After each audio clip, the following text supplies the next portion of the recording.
those of you who haven't met me yet, my name is Amy. I am very passionate about health education. I like to share the work that I'm doing in class on my website, thehealthteacher.com. I'm really passionate that health curriculum be current, relevant, and adaptable. I am very, very comfortable talking about health education, but today I'm going to be talking about something a little bit more personal, so it's a little bit scary. Gotta be honest. I see a lot of friendly faces, so that helps. There was a time in my life when I would have been terrified to talk. I also work for Scholastic for Choices Magazine. There would have been a time in my life when I was scared to talk to just one PE teacher, let alone a whole room of them. I have met some amazing PE teachers in my work now internationally, but growing up, I struggled a lot. Not initially. I did not grow up in the 50s, by the way. My mom couldn't find any old pictures for some reason, and so this is the one she found. This is me in 6th grade. So just your typical 6th grade girl. Gaining a little bit of weight, probably because of puberty. We know it's not uncommon for girls to gain 20 pounds or more of pure body fat in 1 year during puberty. And at first it kind of shows up as an all-over layer of fat, and then it'll go to the more noticeable places where girls carry more fat, their breasts and their thighs. But a lot of times, around 5th, 6th grade, when bodies start changing, girls start panicking. And I became a health teacher because I was not a healthy teen, but I didn't struggle that much when I was younger. I was concerned, I was teased. And so my parents, and I talk about this a lot, the world is full of well-intentioned but ill-informed adults. My parents at the time had been on Jenny Craig. I don't know if you're familiar with Jenny Craig. It was like a prepackaged weight loss program in the 80s, sorry. Just aging myself there. And you had to go and get the packaged food. And so they thought it worked for them, maybe it'd be good for me. So the summer between 7th and 8th grade, I was on Jenny Craig. I started and I weighed like 140 pounds, I want to say. And after the summer of not eating anything because gross, that food was so gross for adults, let alone for a 12-year-old, right? I didn't like it. So I didn't eat. And I lost 15 pounds and I started 8th grade at 125. I still had not developed to my full height yet, but I'm about 5'10". 125 is very low. If I would have maintained healthy habits and not mess with my metabolism at a young age, things might be very different. But after not eating, and then also all of a sudden getting so many compliments from people. It was the first time I ever remember my grandmother being proud of me. And all this for not eating. It was pretty amazing. My body had always been an issue of concern for others, and now it was a source of pride for others. Unfortunately, when I started back at school, I was hungry. I was so hungry. And there was all the wonderful, horrible food available in the cafeteria, which is one of the reasons I'm so passionate about supplying healthy options for kids in cafeterias. And I snuck food when I was away from my parents and thought, okay, I can eat. And I ate and ate and ate. And by the time I graduated from high school, just 5 short years later, I weighed 300 pounds, close to 300 pounds. About 295 I topped out at. I could not stop gaining weight. I couldn't stop eating. I was a compulsive overeater. My parents tried everything. I went on every diet possible, had to go to Overeaters Anonymous, which is really, really fun when you're 15 to go to a church basement with a bunch of 40-year-old people talking about the 12 steps, and no, it did not work. But they were desperate, and they tried everything. I went away to college. It wasn't until I went away to college and I majored in musical theater, where being my size was not so much a bad thing. I was a character actress. It added to my humor. I felt accepted by all the wonderful gay men that I was going to school with. And I started losing weight. It was so much of my identity back home. And I wasn't really bullied that much anymore. I was quite popular. My parents went out of town a lot. So I managed to make friends the old-fashioned way by having parties. And when I went away to college, though, all of a sudden, I felt accepted the way I was. And I was able to start losing weight. And it's so funny when I think about it now, the way I lost the weight originally. I switched to, it was 94, so I switched to a very low-fat diet. I remember I ate a lot of big, soft pretzels from the university canteen or whatever. Lots of Diet Dr. Pepper. lots of non-fat frozen yogurt, lots of sugar and carbs, but not a lot of fat. But at my size, the weight came off initially. And I fluctuated and have maintained the majority of that weight loss for quite some time. I don't share this story a lot. I feel like because it's always been like I've been waiting for the after picture, right? You see so many times in weight loss success stories, there's a before and an after. And I'm like, am I at my after picture yet? And what I've discovered is that, no, I'm never gonna be there. And at different times in my life when I might have looked the healthiest, maybe I wasn't. So this is me a few years ago. And judging by my physical appearance, you would think that this is pretty stellar. Here I am, paddleboarding, doing yoga on the paddleboard, not falling over, which if you know me and how clumsy I am is pretty remarkable. But at the time, I was not healthy. I was anxious. I was obsessed with what I was eating. I was terrified and convinced that gluten might kill me. Straight up, like terrified. It affected my social life. I was struggling. And I learned a lot about myself from that point. But one of the reasons I was struggling so hard was that I felt I needed to look a certain way.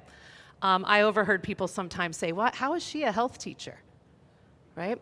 I struggle. I still view myself the way I did as a teenager sometimes. And so I struggle with how can I be an expert on health and nutrition and well-being when I'm a little bit bigger than a lot of other people in my field.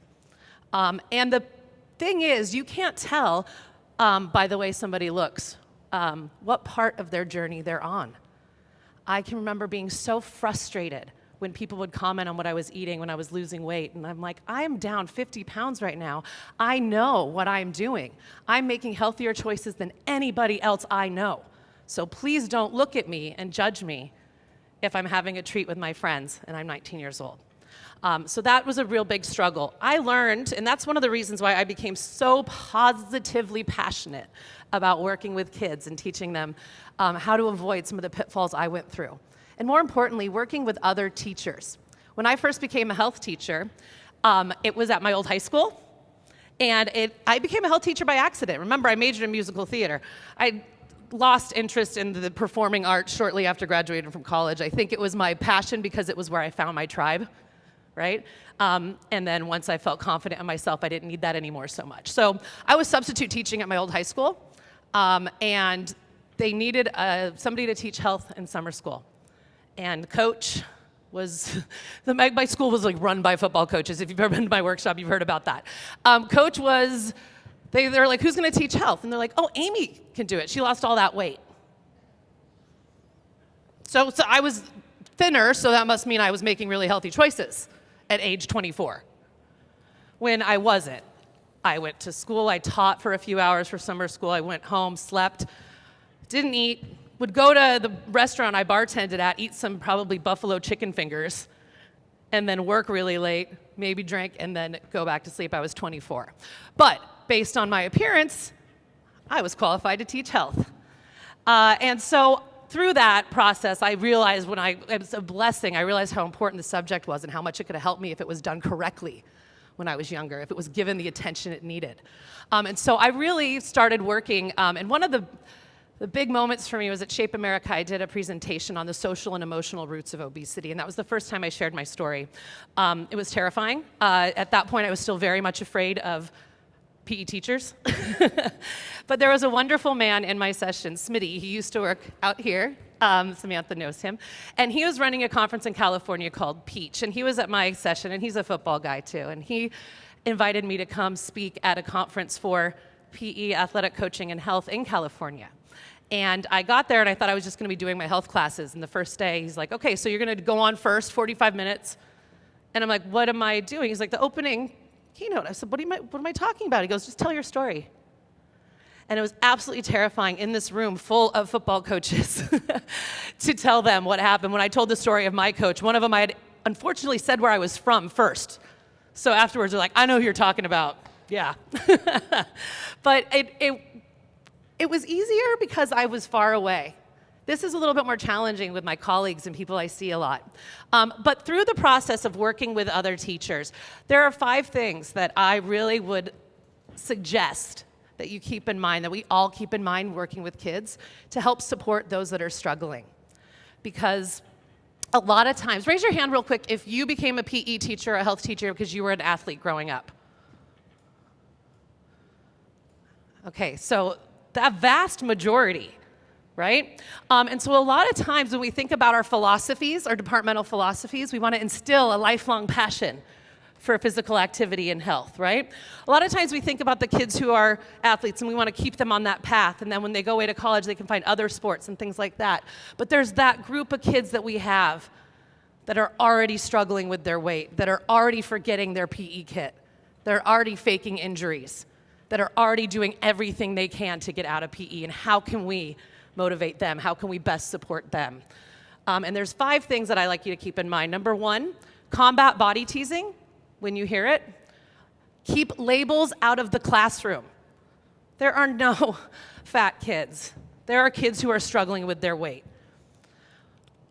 And check your bias at the door.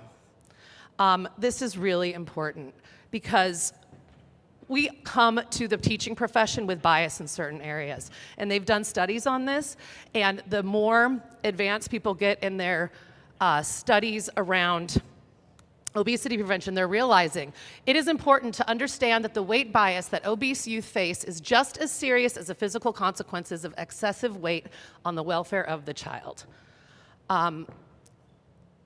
Being made fun of, feeling discriminated against, feeling put on display is stressful.